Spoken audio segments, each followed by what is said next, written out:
Hello, good morning, students. You all welcome in Asian College of Science and Commerce. And today we are going to see the content of interim dividend. Okay, आज आपण काय बघणार आहोत? Interim डिव्हिडंडचे meanings बघणार आहोत. म्हणजे काय असतं इंटर्म डिव्हिडंड म्हणजे काय आहे इंटर्म डिव्हिडंड? इंटर्म डिव्हिडंड तर तुम्ही डिव्हिडंड बघितला आहे लास्ट लेक्चरमध्ये. तुम्ही डिव्हिडंड बघितलं आहे, डिव्हिडंडचे फीचर्स बघितले, लिगल प्रोव्हिजन्स बघितल्या डिव्हिडंडबद्दल, बरोबर. या सगळ्या गोष्टी आपण बघितल्या. तरी एकदा आपण बघूयात, वरती एकदा नजर मारायला काय जात आहे. तर बघा, डिव्हिडंड म्हणजे काय असतं. जर तुम्हाला इंटर्म डिव्हिडंडवर शॉर्ट नोट विचारली जाऊ शकते. 4 मार्काची शॉर्ट नोट तुम्हाला इंटर्म डिव्हिडंडवर विचारली जाऊ शकते. त्या व्यतिरिक्त इंटर्म डिव्हिडंड आणि फायनान्शियल डिव्हिडंड या दोन फायनल डिव्हिडंड, इंटर्म डिव्हिडंड आणि फायनल डिव्हिडंड या दोघांमधला फरक स्पष्ट करायला सुद्धा येऊ शकतो. Difference between the interim dividend and final dividend असा पण प्रश्न तुम्हाला विचारला जाऊ शकतो. ओके, सो पहिलं काय, आत्ता काय विचारलेलं आहे आपल्याला, इंटर्म डिव्हिडंड. तर इंटर्म डिव्हिडंडवर आपल्याला शॉर्ट नोट विचारली जाऊ शकते. ती येते तुम्हाला 4 मार्कासाठी. तर त्या 4 मार्काच्या शॉर्ट नोटमध्ये तुम्हाला डिव्हिडंडचं इंट्रोडक्शन, डेफिनेशन, डिव्हिडंडचं इंट्रोडक्शन, मिनिंग आणि त्यानंतर डेफिनेशन आणि एक्सप्लेन केली पाहिजे डेफिनेशन. या 3 गोष्टी कॉमन असतात, ज्या डिव्हिडंडबद्दल कुठलाही प्रश्न आला तरी ते लिहिणं अपेक्षित आहे. सो जर तुम्हाला डिव्हिडंड येत असेल ना, प्रश्न जर तुम्हाला डिव्हिडंडशी रिलेटेड आला किंवा इंटर्म डिव्हिडंडची तुम्हाला डेफिनेशन लिहायला आली, इंटर्म डिव्हिडंडवर तुम्हाला शॉर्ट नोट लिहायला आली, तर तुम्ही काय काय लिहिणं अपेक्षित आहे. डिव्हिडंडबद्दल इंट्रोडक्शन लिहिणं अपेक्षित आहे, डिव्हिडंडचा मिनिंग लिहिणं अपेक्षित आहे, डिव्हिडंडच्या डेफिनेशन्स देणं अपेक्षित आहे. एखादी तरी डेफिनेशन द्या आणि ती डेफिनेशन एक्सप्लेन करा. त्यानंतर बघा, त्यानंतर तुम्ही या तुमच्या मेन पॉईंटवर इंटर्म डिव्हिडंडवर. आता मला सांगा, 2 डिव्हिडंडचे प्रकार असतात. डिव्हिडंड कसा असतो? 2 प्रकारचा असतो. पहिला डिव्हिडंड आहे फायनल डिव्हिडंड, जो आता आपण आधी बघितला. डिव्हिडंड आपण आधीच बघितला. तर त्या डिव्हिडंडला काय म्हणतात? फायनल डिव्हिडंड, जो वर्षाच्या शेवटी दिला जातो. जो तुमचा वर्षभराचा प्रॉफिट आहे आणि तो वर्षभराचा प्रॉफिट जेव्हा शेअर होल्डर्सला आपण डिस्ट्रीब्यूट करतो, that is final dividend. But interim dividend म्हणजे काय?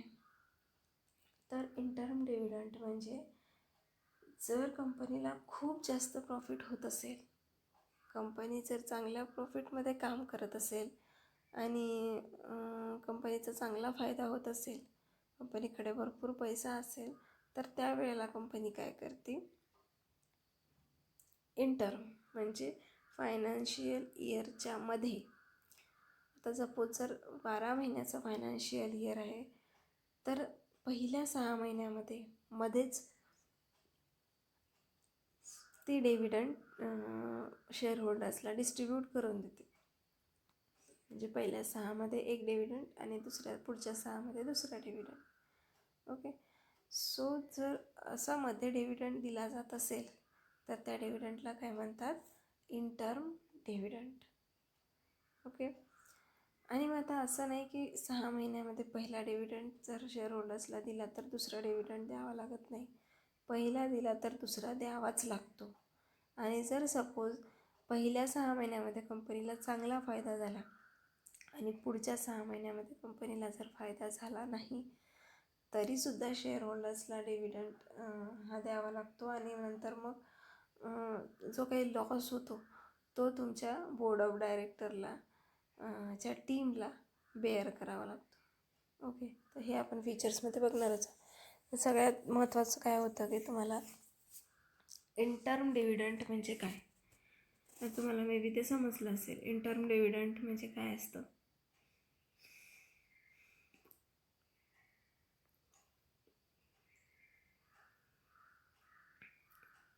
Dividend declared by the board of director. हा डिव्हिडंड कोण डिक्लेअर करतं, board of director. Final dividend पण बोर्ड ऑफ डायरेक्टरच डिक्लेअर करतो, इंटर्म डिव्हिडंड पण. Interim dividend declared by the board of director between 2 annual general meeting. 2 annual general मीटिंगच्या मध्ये. Final dividend कधी दिला जातो, फायनल जनरल मीटिंगमध्ये. आणि हा 2 जनरल मीटिंग घेतल्या जातात आणि त्याच्यामध्ये दिला जातो, कारण वर्षाच्या मध्ये घेतलेला असते. इंटर्म डिव्हिडंड जो आहे तो काय आहे, 2 जे तुमचे फायनान्शियल इयर आहे, जे तुमचं फायनान्शियल इयर आहे त्या फायनान्शियल इयरच्या मध्ये म्हणजे पहिल्या 6 महिन्यामध्ये तुम्हाला दिला जातो. ठीक आहे. 2 annual general meeting called interim dividend. तर तुम्हाला असं लिहिताना असं नाही लिहायचं आहे पहिल्या 6 महिन्यामध्ये दिला गेला, तर ते एक्सप्लेनेशनमध्ये लिहा किंवा इंट्रोडक्शनमध्ये लिहा. बट डेफिनेशन तुम्हाला कशी द्यायची आहे, dividend is declared by the board of director between 2 general meeting. Okay. Dividend is declared by the board of director between 2 general meeting, that is called interim dividend. Okay, so definition is clear to you. Dividend is declared by the board of director. Dividend is declared by the board of director between 2 general meeting is called interim dividend. Okay, interim dividend is paid in middle of accounting year. Interim dividend is paid in middle of accounting year before the finalization of annual accounting year, finalization of annual accounts for the year. Opinion of company's auditor should be taken before declaring the interim dividend. Opinion of company auditor, कंपनीच्या ऑडिटरचं opinion घेतलं जातं. Should be taken, घ्यायला पाहिजे. Declaring the interim dividend म्हणजे काय की ऑडिटरचं जर आपण मत घेतलं तर काय होईल, फ्युचरमध्ये जर काही अनसर्टन्टी येणार असेल तर त्या अनसर्टन्टी आपल्याला आधीच कळतील आणि मग आपण इंटर्म डिव्हिडंड डिक्लेअर करणार नाही. ओके. सो ऑडिटरचं मत घेणं गरजेचं असतं तुम्हाला जर इंटर्म डिव्हिडंड डिक्लेअर करायचा असेल तर. Okay. Before finalization of annual accounts for the year,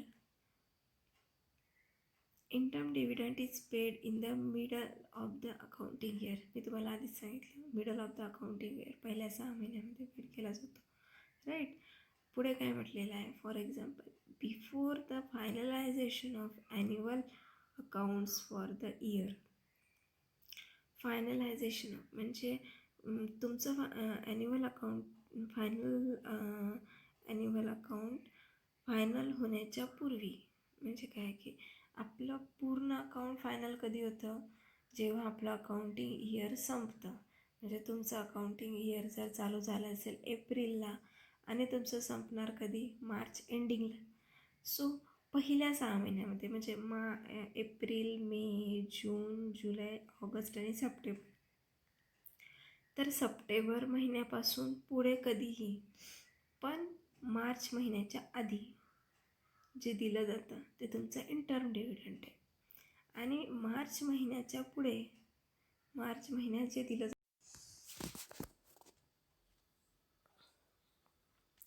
तर ही काय होते आपली definition of interim dividend. Okay. आतापर्यंत आपण काय बघितले, म्हणजे इंटर्म डिव्हिडंडचा मिनिंग आणि त्यामध्ये आता बघणार आता features of interim dividend. Interim डिव्हिडंडचे फीचर्स आपण बघणार आहोत. Okay. So see the 1 by 1 features of interim dividend. The first is the board of director has the power to declare interim dividend. The board of directors has the power to declare interim dividend. म्हणजे काय, तर board of डायरेक्टरकडे interim dividend declare करण्याचा power असतो. म्हणजे interim dividend declare कोण करतं? Board of director. तुम्हाला माहिती आहे डिव्हिडंडसुद्धा कोण डिक्लेअर करतं? तुमचे बोर्ड ऑफ डायरेक्टरच करतात. ओके, तुमचा डिव्हिडंड जे आहे कोणाकडून रिकमेंडेड होतं? Board of डायरेक्टरकडूनच. ओके, आणि तुमचे शेअर होल्डर्ससुद्धा त्यामध्ये इंटरफेअर करू शकतात. शेअर होल्डर्ससुद्धा तुमचे इंटर्म डिव्हिडंड डिक्लेअर करत असतात, रिकमेंडेड करत असतात. तुमचं जे फायनल डिव्हिडंड आहे ते बोर्ड ऑफ डायरेक्टरकडून रिकमेंड केलं जातं शेअर होल्डर्ससाठी.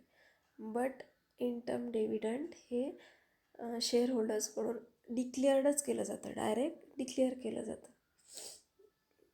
ठीक आहे, हे झालं फर्स्ट फीचर आपलं. सेकंड फीचर्स काय आहे? Interim dividend is only a payment on account of whole dividend for the year. Interim dividend is only a payment on account of whole dividend for the year. Interim dividend हे एक प्रकारचं payment of account of whole dividend for the year. म्हणजे mid इयरमध्ये, म्हणजे पहिल्या 6 महिन्यामध्ये interim dividend काय नसतं, होल इयरचं डिव्हिडंड नसतं, पूर्ण वर्षाचं डिव्हिडंड नसतं. तर ते वर्षाच्या मध्ये मिड इयरमध्ये तुम्हाला पेड होणारं डिव्हिडंड असतं, म्हणून त्याला इंटर्म डिव्हिडंड म्हणतात. टर्मच्या मध्ये interim dividend. Okay, company should provide depreciation for the entire year. Company काय करते? प्रोव्हाइड करते डेप्रिसिएशन एंटायर इयर. पूर्ण वर्षभरात कंपनी डेप्रिसिएशन प्रोव्हाइड करत असते, डेप्रिसिएशन देत असते. And not proportionally for the part of year before declaring the interim dividend.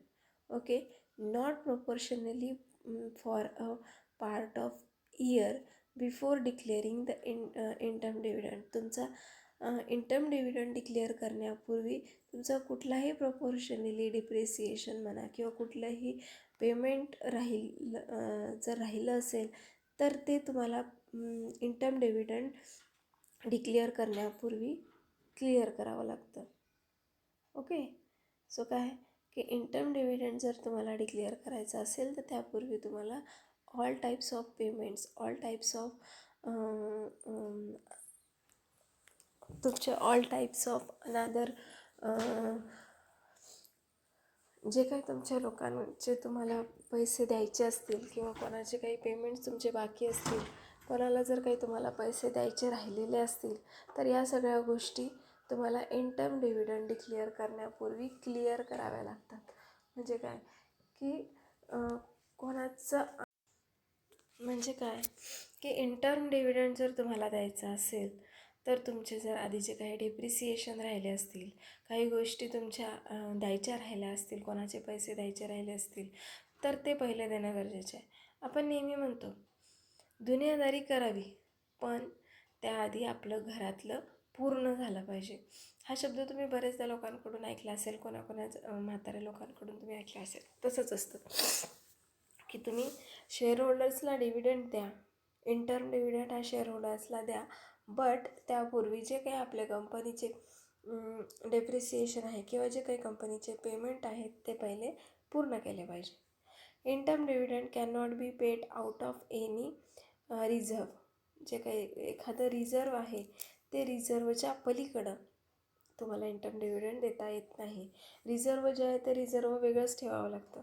जसं आपण डिव्हिडंड देतो त्यावेळेला डिव्हिडंडसुद्धा कंपनी रिझर्व अमाऊंट स्वतःसाठी ठेवते आणि राहिलेलं जे काही अमाऊंट आहे ती डिव्हिडंड म्हणून लोकांना शेअर होल्डर्सला पेड करते.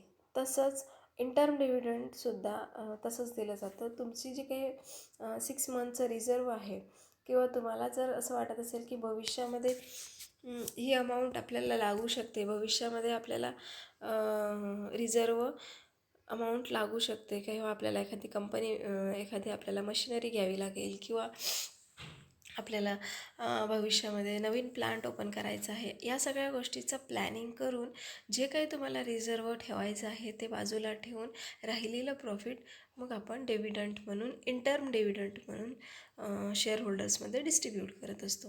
Okay. Articles of association of the company must authorise the board of director to declare the interim dividend. Article of association of company, तुम्हाला मी आर्टिकल ऑफ असोसिएशन म्हणजे काय सांगितलं होतं. काय असते, AOA आणि MOA नावाचे कंपनीचे दोन महत्त्वाचे डॉक्युमेंट्स असतात. MOA म्हणजे काय, memorandum of association. Memorandum of असोसिएशनमध्ये तुमच्या असोसिएशनचे, तुमच्या ऑर्गनायझेशनचे, तुमच्या कंपनीचे काही मेमो दिलेले असतात, महत्त्वाचे डॉक्युमेंट्स असतात. आणि आता आर्टिकल ऑफ डॉक्युमेंट्स ज्याच्यामध्ये असतात ते MOA. ओके. आणि आर्टिकल्स ऑफ असोसिएशन म्हणजे काय, तर आर्टिकल ऑफ असोसिएशन म्हणजे ज्यामध्ये तुमचे महत्त्वाचे टर्मिनॉलॉजीज मेन्शन केलेल्या असेल, ज्यामध्ये तुमच्या महत्त्वाच्या काही थिंग्स मेन्शन केलेल्या असतील.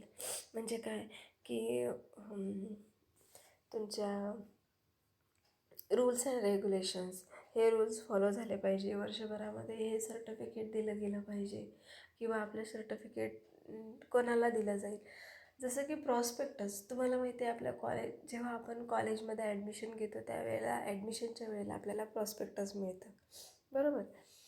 तसंच ज्या वेळेला तुम्ही कंपनीचे शेअर खरेदी करता त्यावेळेला कंपनी तुम्हाला AOA देते, आर्टिकल ऑफ असोसिएशन, ज्यामध्ये सगळे रूल्स अँड रेग्युलेशन्स लिहिलेले असतात. तुम्हाला तुमचा डिव्हिडंड कधी मिळणार आहे, किती % मिळणार आहे, तुमचं शेअर सर्टिफिकेट तुमच्याकडे कधी येणार आहे, जनरल मीटिंग कधी राहणार आहे, सगळं प्लॅनिंग त्यामध्ये ऑलरेडी केलेलं असतं. ओके. सो त्याला काय म्हणतात, AOA, articles of association. Articles of association of the company must authorize the board of director to declare the interim dividend. Article of association of the company must be authorized the board of director to declare the interim dividend. म्हणजे interim dividend declare करताना board of डायरेक्टरनी article of असोसिएशनमध्ये या गोष्टी mention केलेल्या असल्या पाहिजे. The board meeting has to pass the resolution for declaring the interim dividend. जेव्हा बोर्ड ऑफ डायरेक्टरची पहिली मीटिंग होते, आता आपण मिनिंगमध्ये काय लिहिलं की बोर्ड ऑफ डायरेक्टर म्हणजे काय, तर 2 जनरल मीटिंगच्या मध्ये जे काही डिव्हिडंड तुम्ही डिक्लेअर करता त्या डिव्हिडंडला काय म्हणतात, इंटर्म डिव्हिडंड म्हणतात. 2 जनरल मीटिंगच्या मध्ये जो डिव्हिडंड पास केला जातो, जो डिव्हिडंड डिक्लेअर केला जातो त्या डिव्हिडंडला आपण म्हणतो इंटर्म डिव्हिडंड, बरोबर. मग आता इथे काय म्हटलेलं आहे, the board meeting has pass the resolution for declaring interim dividend. म्हणजे काय की जेव्हा पहिली जनरल मीटिंग होते त्या जनरल मीटिंग नंतर स्पेशली बोर्ड ऑफ डायरेक्टरची मीटिंग घेतली जाते आणि त्या बोर्ड ऑफ डायरेक्टरच्या मीटिंगमध्ये हा जो इंटर्म डिव्हिडंड आहे हा डिक्लेअर केला जातो, पास केला जातो. हा जो डिक्लेअर करण्याचा करार आहे तो पास केला जातो. Okay. The amount to be given as a interim dividend must be credited in the separate bank account. जसं की डिव्हिडंड देण्यासाठी सुद्धा तुमचे सेपरेट बँक अकाउंट असतात. सेपरेट बँक अकाउंट तुम्ही काढलेलं असतं आणि त्याच्यातून ती अमाऊंट क्रेडिट होत जाते, बरोबर. तुम्ही जर डिव्हिडंडमध्ये मी शिकवलेले फीचर्स आठवत असाल तर हे जवळपास एकमेकांशी कोरिलेटेड आहे. फक्त हा काय असतो 6 महिन्याचा कालावधीमध्ये दिला जातो, तो वर्षाच्या कालावधीमध्ये दिला जातो. ठीक आहे. तर इथं सुद्धा तुम्हाला काय करावं लागतं, एक सेपरेट बँक अकाउंट ओपन करावं लागतं. शेड्युल्ड बँक, जी कंपनीची शेड्युल्ड बँक असते, within the 5 days of the declaration. Declare झाला, इंटर्म डिव्हिडंड डिक्लेअर झाला की त्याच्यानंतर 5 दिवसाच्या आत तुम्हाला त्या शेड्यूल बँकेमध्ये अकाउंट ओपन करून त्या अकाउंटमध्ये तुमचे पैसे क्रेडिट तुमचे पैसे जमा व्हायला हवे असतात. त्यामुळे क्रेडिट पैसे क्रेडिट होण्यासाठी किंवा interim dividend must be credited in the separate account. Separate अकाउंटमध्ये जे शेड्यूल बँकेचं तुमच्या कंपनीचं जे काही शेड्यूल बँक आहे, तुमच्या कंपनीची जी काही नेहमीची बँक आहे, ज्या बँकेमधून कंपनी सारखे व्यवहार करत असते, त्या शेड्यूल्ड बँकेमध्ये एक सेपरेट अकाउंट ओपन करणं गरजेचं असतं इनटर्म डिव्हिडंडसाठी. आणि त्या अकाउंटमधून तुमचे इनटर्म डिव्हिडंडचे पैसे जात असतात. ओके, ठीक आहे. नेक्स्ट आहे interim dividend should be paid within 30 days of declaration. Declare झाल्यानंतर 30 दिवसाच्या आत इनटर्म डिव्हिडंड हा एक्सक्यूज मी 30 दिवसाच्या आत इनटर्म डिव्हिडंड पेड व्हायला हवा. तसंच तुमचा फायनल डिव्हिडंडसुद्धा तसाच असतो, 30 दिवसाच्या आतच तो डिक्लेअर्ड होणं गरजेचं असतो. पुढे दिलेलं आहे unpaid and unclaim interim dividend should be transferred to unpaid dividend account. Unpaid आणि अनक्लेम. आता तुम्हाला डिव्हिडंड जेव्हा मी शिकवला त्यावेळेला तुम्हाला शिकवलेलं आहे अनपेड म्हणजे काय आणि अनक्लेम्ड म्हणजे काय. अनपेड म्हणजे काय, जर पेड झाला नसेल, त्या 30 दिवसाच्या आत जर तुमचा इनटर्म डिव्हिडंड पेड झाला नसेल, त्यावेळेला त्या डिव्हिडंडला काय म्हणतात, अनपेड डिव्हिडंड. ओके, 30 दिवसानंतर जरी तो पेड झाला नसेल तर त्याला म्हणतात अनपेड डिव्हिडंड. पण जर एखाद्या शेअर होल्डर्सनी त्यासाठी क्लेम केला की मला या कंपनीकडून अजूनसुद्धा माझ्या अकाउंटला इनटर्म डिव्हिडंड माझा कलेक्ट झालेला नाही आहे किंवा मला आलेलाच नाही आहे, असा जर एखाद्या शेअर होल्डर्सनी क्लेम केला कंपनीवरती, तर that is unclaimed dividend. Okay, so unpaid आणि अनक्लेम्ड डिव्हिडंड आपण फायनल डिव्हिडंडमध्ये सुद्धा बघितलेला आहे आणि इनटर्म डिव्हिडंडमध्ये सुद्धा सेम येतो, सेम फीचर्स आहेत. तर तो डिव्हिडंड जर दिला गेला नसेल टू बी ट्रान्सफर्ड, मग असा जो डिव्हिडंड आहे हा काय होतो, डिव्हिडंड अकाउंटला 7 दिवसाच्या आत, ओके, एक्सपायरी डेटपासून, म्हणजे तुमची जी 30 दिवस होते त्या 30 दिवसानंतर 7 दिवसाच्या आत त्या अकाउंटला जमा होणं गरजेचं आहे. म्हणजे तुम्हाला टोटल डेज किती मिळतात, 37 days ऑफ इट्स डिक्लेरेशन. म्हणजे तुम्हाला 27 पूर्ण 37 days मिळतात, ज्यामध्ये तुमचा इनटर्म डिव्हिडंड काय होतो, शेअर होल्डर्सला मिळण्यासाठी. म्हणजे शेअर होल्डर्स 37 daysच्या आतमध्ये तो शेअर होल्डर शेअर घेऊ शकतात, तो डिव्हिडंड आपल्या अकाउंटला घेऊ शकतात.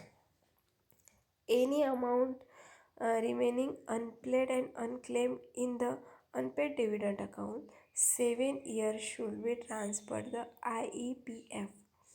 जर काही अमाऊंट रिमेनिंग असेल अनपेड किंवा अनक्लेम डिव्हिडंडची, सो ते अनपेड डिव्हिडंड अकाउंट जे आपलं वेगळंच असतं, त्या unpaid dividend account for the 7 years 7 वर्षासाठी ते अनपेड डिव्हिडंड अकाउंट ओपन राहतं. म्हणजे 7 वर्षापर्यंत तुम्ही त्या अकाउंटमधून जर सपोज तुमचा डिव्हिडंड घ्यायचा राहिला असेल तर पुढच्या 7 वर्षापर्यंत तो तुम्हाला घेण्याचे चान्सेस असतात.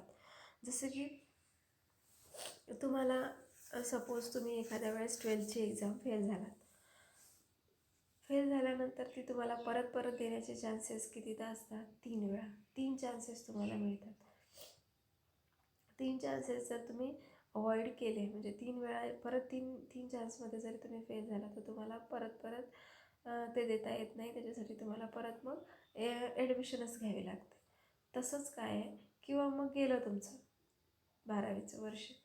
तसंच काय असतं इथे, सपोज जर तुम्ही अनपेड डिव्हिडंड घेतला नाही किंवा तुम्हाला मिळाला असेल तर तुम्ही घेतला नाही, तर त्या केसमध्ये 7 वर्षापर्यंत तुम्ही त्या अनक्लेम डिव्हिडंड अकाउंटमधून तुमचे जी काही डिव्हिडंडची कॅश आहे किंवा पैसे आहे ते तुम्ही घेऊ शकता 7 वर्षापर्यंत. बट 7 वर्षानंतर ते अकाउंट ऑटोमॅटिकली बंद होते. म्हणजे तुमचा जो डिव्हिडंड आहे तो काय होतो, बुडीत होतो. ठीक आहे, तुमचा जो डिव्हिडंड आहे तो कंपनीला बुडतो. तुम्हाला तो मिळत नाही, शेअर होल्डर्सला तो मिळत नाही. ठीक आहे. तर हे काय होतं, ऑल अबाउट तुमचं इंटर्म डिव्हिडंड. आता आपल्याला बघायचं आहे इंटरेस्ट. इंटर्म डिव्हिडंड आपण बघितलं आहे. आता आपण इंटरेस्ट पण बघून घेऊयात, म्हणजे आपल्या 2 शॉर्ट नोट आजच्या लेक्चरमध्ये कंप्लीट होऊन जातील. तर आता इंटरेस्ट म्हणजे काय, डिव्हिडंड माहिती आहे तुम्हाला, तुम्हाला इंटरेस्ट पण चांगला माहिती आहे, आपल्या आधी झालेले पण आहे इंटरेस्ट आणि डिव्हिडंड, पण तरीसुद्धा आपण एक थोडक्यात बघूयात आता इंटरेस्ट म्हणजे काय. In the financial term, it is payment made for using the money of another. uh, Borrower takes the money from the lender. In financial term, it is payment made for using the money of another. Borrower takes the money from the lender. पैसे काय केले, लेंडरकडून खरेदी केले.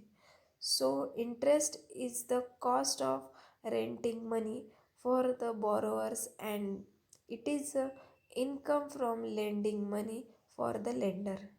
Okay, it is the income from money for the lender. म्हणजे काय की जे काही एखादी वस्तू तुम्ही बॉरो केलेली आहे त्याच्यावर तुम्हाला जेव्हा इंटरेस्ट मिळतो. आता इंटरेस्ट म्हणजे काय, तर तुमची इंटरेस्ट पेड करता तुम्ही सारखा. जर तुम्ही एखादी वस्तू लेंडिंग किंवा बॉरोईंग केली, जर बॉरो केली असेल तर तुम्हाला इंटरेस्ट मिळतो, आणि लेंडिंग केली असेल तर तुम्हाला इंटरेस्ट द्यावा लागतो. In the financial term, it is the payment made for using the money of अनादर. तुम्हाला हा पैसा दुसऱ्यांना द्यावा लागतो, using the money of another. Borrowers take the money from lender. Borrower काय करत असतात, पैसे घेत असतात लेंडरकडून. Some interest is the cost of renting money for the borrowers, and it is income from lending money for the lender. It is income, लेंडरकडून आलेलं income. It is the money, it is the income from lending money for the lender. Okay, it is the income from lending money from the lender. लेंडरकडून आलेला पैसा. Okay, so त्याला आपण interest म्हणतो. आता त्याचे features काय आहे बघा. Interest is the price. Interest काय आहे, एक प्राईस आहे. फेड for the productive services.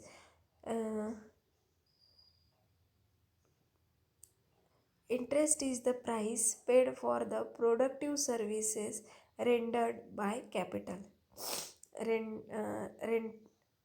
Rendered by capital म्हणजे कॅपिटलमधून जो काही तुम्हाला प्राईस मिळते, जे काही प्राईस तुम्ही कॅपिटलमधून पेड करता, दॅट इज द इंटरेस्ट.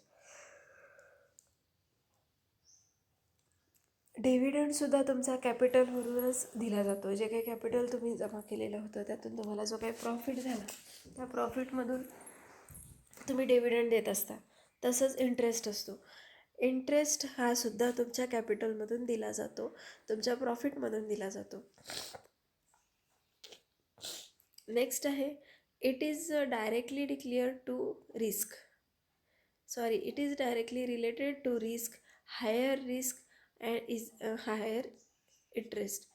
ही काय एक प्रकारची रिस्क आहे, हायर रिस्क आहे. जर हायर इंटरेस्ट रेट तुमचा असेल, तुमचा इंटरेस्ट रेट जर जास्त असेल तर ती तुमच्यासाठी हायर रिस्कच आहे. त्यासाठी तुम्हाला रिस्क घ्यावी लागते.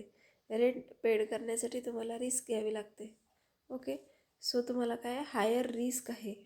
जर इंटरेस्ट रेट जास्त असेल तर तुम्हाला जास्तीत जास्त रिस्क घेऊन इंटरेस्ट रेट पेड करावा लागतो.